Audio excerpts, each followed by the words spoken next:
courtier ou banquier? Est-ce que je dois passer en direct avec les banques ou est-ce que je dois passer par un courtier pour obtenir mon financement? Qu'est-ce qui me garantit d'être financé? Bonjour à tous, bienvenue dans cette nouvelle vidéo. Je suis Vincent Edmond, investisseur immobilier et entrepreneur depuis 2015 et surtout expert en colocation à haut rendement. Le financement est la clé de votre investissement. Sans financement, pas d'investissement. C'est aussi simple que ça. Maintenant, comment maximiser ses chances? Personnellement, et comme je vous l'ai déjà évoqué dans une précédente vidéo sur la préparation du rendez-vous bancaire, je considère le banquier comme un partenaire. Je fais toujours en sorte de lui présenter mon projet jusqu'à ce qu'il ait bien saisi ma stratégie et qu'il comprenne que je suis un investisseur avec lequel il pourra avoir plusieurs opérations. Finalement, le banquier, lui aussi, est là pour gagner de l'argent et vous cherchez un partenaire pour plusieurs opérations, plusieurs investissements. Donc, on peut finalement avoir avec lui une relation gagnant-gagnant sur laquelle moi je mise beaucoup en tout cas. Et pour créer cette relation, la prospection directe auprès des banques est évidemment préférable. Qui finalement est mieux placé que vous pour défendre votre projet et rassurer le banquier sur les risques qu'il devrait prendre pour financer votre dossier? Commencez par votre banque historique, mais n'hésitez pas à solliciter d'autres banques aussi. En matière de financement, vous pourrez miser sur votre fidélité à votre banque, mais si elle ne vous propose pas d'offre en conséquence, allez voir ailleurs sans scrupule. Il n'y a rien de personnel, c'est du business et dans les banques, vous devez comprendre que la fidélité, l'ancienneté ne paye pas forcément ou alors très rarement. Si vous faites le choix de démarcher les banques, assurez-vous simplement que votre interlocuteur a un pouvoir décisionnel suffisant pour votre projet.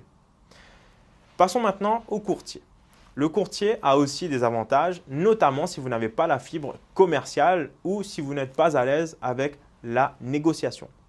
Et aussi, si vous n'avez pas forcément le temps de courir toutes les banques, il va étudier votre dossier, vous donner son avis et va aller défendre votre dossier à votre place. Comme dans toute délégation, assurez-vous que votre interlocuteur ait bien compris votre projet. Bien souvent, les courtiers sont habitués à des projets classiques et surtout, ils ne vont peut-être pas saisir les enjeux et les objectifs de votre stratégie d'investissement. Vous devez parler le même langage et il faut surtout qu'ils soient habitués au projet locatif. J'anticipe une autre question qui revient souvent. Comment choisir mon courtier ou mon banquier? Eh bien, si vous me suivez depuis le début, vous devez commencer maintenant à savoir que j'attache beaucoup d'importance au réseau et surtout à mes partenaires. On avance beaucoup moins bien sans eux. Personnellement, j'ai toujours posé beaucoup de questions à mes différents partenaires, parfois trop. Ils sont finalement eux aussi en contact régulier avec d'autres partenaires qui peuvent être profitables au projet. Donc du coup, pour trouver le bon interlocuteur, appuyez-vous sur les recommandations de vos amis par exemple, ou de vos proches, ou des groupes d'investisseurs dans lesquels vous êtes, ou encore de personnes qui ont déjà investi, ou encore de vos partenaires. Et surtout, fiez-vous aussi à votre feeling. C'est important de sentir et d'être aligné tout en étant en confiance avec vos partenaires. Au final, courtier ou banquier, les deux se valent. Ce qui fera la différence est subjectif et tout dépendra de la personne que vous aurez en face de vous. Assurez-vous qu'il ou elle vous ait bien compris parce que vous-même pouvez démontrer que le projet est viable et rentable. Alors, ne perdez pas de temps, allez solliciter plusieurs banques.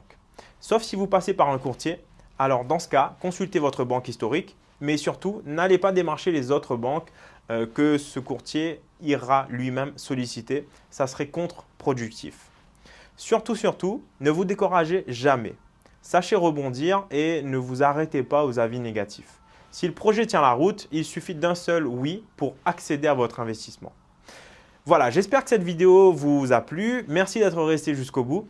Vous pouvez maintenant télécharger votre cadeau dans le lien sous cette description. À vos investissements et à bientôt pour une prochaine vidéo.